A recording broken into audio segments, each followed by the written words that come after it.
ಪಾಪ ದೇವೇಗೌಡರು ಭಾಳ ಹಿರಿಯರಿದ್ದಾರೆ, ಭಾಳ ಸಂತೋಷ. ಈ ಟೌನ್ಶಿಪ್ ಮಾಡಬೇಕು ಅಂತ ತೀರ್ಮಾನ ಮಾಡಿದ್ಯಾರು?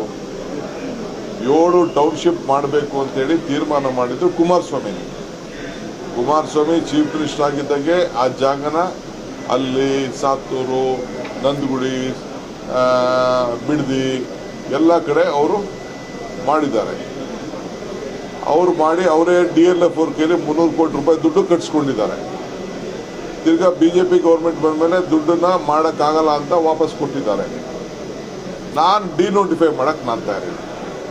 ಯಾಕೆಂದರೆ ಡಿನೋಟಿಫೈ ಮಾಡಿದ ತಕ್ಷಣ ನಮ್ಮ ಮೇಲೆ ಬೇಕಾದಷ್ಟು ಆರೋಪಗಳು, ದುಡ್ಡು ಹೊಡೆದ್ಬಿಟ್ರು, ಕಾಸು ಹೊಡೆದ್ಬಿಟ್ರು, ಕೋರ್ಟು ಕಚೇರಿ, ಹಿಂದೆ ಜೈಲು ಫೈಲು ಎಲ್ಲ ಆಗಿದೆ. ನಾನು ಅನುಭವಿಸಿದ್ದೀನಿ.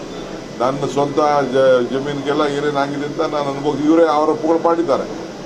ಸೊ ನಾನು ಇದನ್ನು ಪಿತಾಮಹ ಯಾರು ಮಾಡಿದ್ದೆ JDSನವರು ಕುಮಾರಸ್ವಾಮಿ. ಯಾಕೆ ಅವರು ಡಿನೋಟಿಫೈ ಮಾಡಲಿಲ್ಲ? 2 ಬಾರಿ ಅವರು ಚೀಫ್ ಮಿನಿಸ್ಟರ್ ಆಗಿದ್ರಲ್ಲ, ಅದನ್ನು ಯಾಕೆ ಕೈ ಬಿಡಲಿಲ್ಲ ಅವರು?